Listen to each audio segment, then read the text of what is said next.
প্রচারণার কথা আর কি বলবো, সারাদিন প্রোপাগান্ডা আর হচ্ছে এই যে মিথ্যা অপপ্রচার টেকেল দিতে দিতেই ক্লান্ত।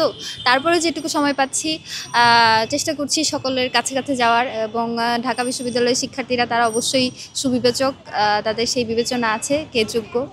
আমি বিশ্বাস করি আমার পদে আমি সবচেয়ে বেশি যোগ্য।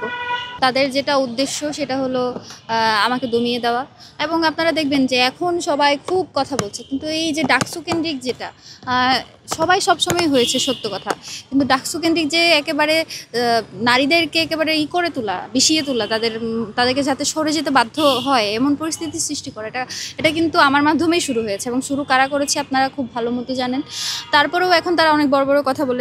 আমি এই জায়গায় টিকে আছি কারণ সবার একটাই উদ্দেশ্য, যারা এইসব করছে যাতে আমি সরে দাঁড়াই, যাতে আমার মনোবল ভাঙা যায়। তো আমি তো আমার শত্রুকে আসলে জিততে দিব না। আমি এই জায়গায় আমি জিতবো। ডাকসুতে জিতি না জিতি সেটা পরের কথা, কিন্তু আমার শত্রুর যে আমাকে মনোবল ভাঙার ইচ্ছা, সেই জায়গায় আমি তাদের জিততে দিব না, এবং এই জায়গায় আমি খুব শক্ত হয়ে দাঁড়িয়ে আছি। আমি এক্সপেক্ট করব আমার আরও যারা সহযোদ্ধারা এ ধরনের বুলির শিকার হচ্ছে, আমি সকলের কাছে প্রস্তাবনা রেখেছিলাম যাতে আমরা সবাই ঐক্যবদ্ধ হয়ে এই ব্যাপারে প্রতিবাদ জারি রাখি বা কোনো একটা ইনিশিয়েটিভ নিই। তো সেই ব্যাপারে আর কি সকলের কাছে আমি আরও একবার আহ্বান জানাই, তারা যাতে এগিয়ে আসে, আমরা সকলে মিলে এটাকে প্রতিহত করব।